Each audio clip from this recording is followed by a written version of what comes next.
అబ్బో, మీ సత్సంగం గ్రూప్లో చాలామంది ఒకేసారి గుడికి వచ్చారు. అందున చాలా తీవ్రంగా ప్రార్థిస్తున్నారు. అవును పూజారి గారు, ఇంతకీ ఏంటి సంగతి? ఏమీ లేదు పూజారి గారు, మాకు తెలిసిన ఒక వ్యక్తి పతనం అయిపోవాలని దీక్ష తీసుకున్నాం. ఓహో, అలానా? ఆ పతనం భగవంతుడు చెయ్యాలని ప్రార్థిస్తున్నారా? బాగుంది. సరే గాని కొన్ని ప్రశ్నలు అడగవచ్చా మిమ్మల్ని? అడగండి పూజారి గారు. చెట్టుకు కుళ్ళిన పండు ఉందనుకోండి, దానిని ఎవరైనా తెంచాలనుకుంటారా? చిచ్చి, కుళ్ళిన పండు జోలికి ఎవరు వెళ్తారండి? మీరు చేస్తున్నది అదే.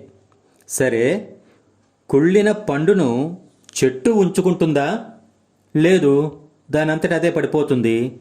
మరి మీకెందుకు శ్రమ? సరే, భగవంతుడిని ప్రార్థించాలన్నా, ఆ ప్రార్థన ఫలించాలన్నా కావలసినది ఏంటి? మంచి మనసు. మరి మీకుందా? సరే, ఎలాంటి వాళ్ళను భగవంతుడు శిక్షిస్తాడని మీ నమ్మకం? చెడు మనసుతో చెడు కోరుకునే వాళ్లను.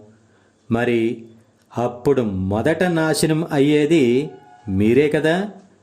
సరే, నేను మీకు ఒక ఆపిల్ పండుని ఇచ్చాను. దానిని మీరు తీసుకుంటే ఇప్పుడు ఆ పండు ఎవరిది? మాదే. తీసుకోకపోతే మీదే. అయితే మీరు పగబట్టిన వ్యక్తి చేస్తున్న వాటిని మీరు తీసుకోకపోతే అవి ఎవరివి? అతనివే. అలాంటప్పుడు అతని నాశనాన్ని మీరెందుకు కోరుకోవడం? తనకు తానే పతనాన్ని కోరుకుంటున్నాడు కదా.